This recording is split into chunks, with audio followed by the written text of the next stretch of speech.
Se faire couper le pénis, partager sa femme ou encore boire le sperme des anciens. Ces étranges pratiques sexuelles semblent sortir tout droit d'un roman érotique mais existent bel et bien dans notre société. À travers différentes civilisations, on vous fait découvrir ces 8 traditions sexuelles intrigantes juste après la générique. Mais tout d'abord n'oubliez pas de vous abonner à cette chaîne et d'activer la cloche de notification. Merci.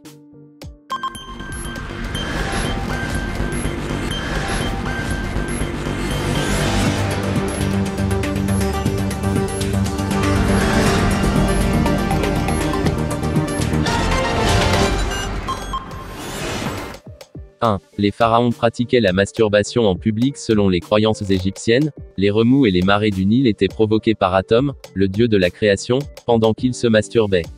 Se masturber en public était donc considéré comme un acte de foi envers les dieux, ce qui inspira les pharaons égyptiens, qui continuèrent cette pratique dans le Nil pour que l'eau coule en abondance. 2. Les Trobriandais, la tribu du Pacifique où les enfants ont leur rapport sexuel à 6 ans. Dans cette tribu de l'île de Kiriwina, les habitants commencent à avoir des relations sexuelles à un très jeune âge, 6 à 8 ans pour les filles et 10 à 12 ans pour les garçons. C'est une pratique acceptée et un rituel ancestral de cette tribu. 3. Partager la même femme en Himalaya. De nombreuses sociétés polygames pratiquent la polygamie fraternelle, où les frères d'une même famille partagent la même femme.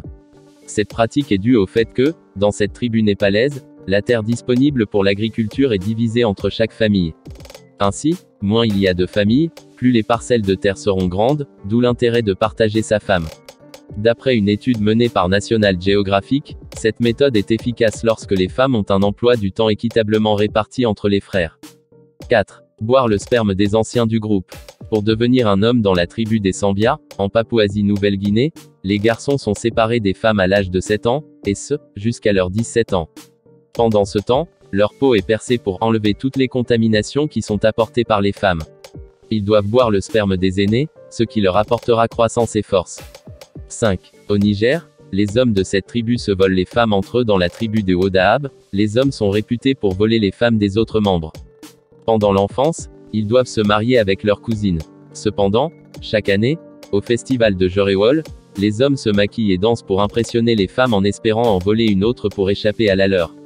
Si le nouveau couple parvient à s'éclipser discrètement du festival et à échapper au mari actuel de leur femme, ils sont alors socialement acceptés dans la tribu.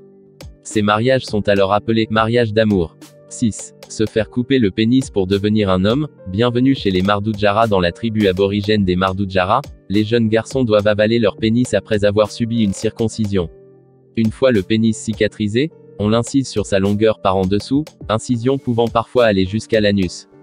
Le sang récolté est ensuite versé au-dessus du feu pour le purifier. 7. La retenue sexuelle à Mangaya, une petite île dans le Pacifique Sud, les garçons ont des rapports sexuels avec des femmes plus âgées dès l'âge de 13 ans. Celles-ci ont pour mission de leur enseigner la retenue pour qu'ils apprennent à mieux retarder le moment de l'éjaculation afin de pouvoir, par la suite, augmenter les chances que les femmes qu'ils rencontrent atteignent leur plaisir. 8. Le modèle parental des îles Marquises. Enfin, dans les îles Marquises, il est de bons conseils et même recommandé de regarder ses parents faire l'amour.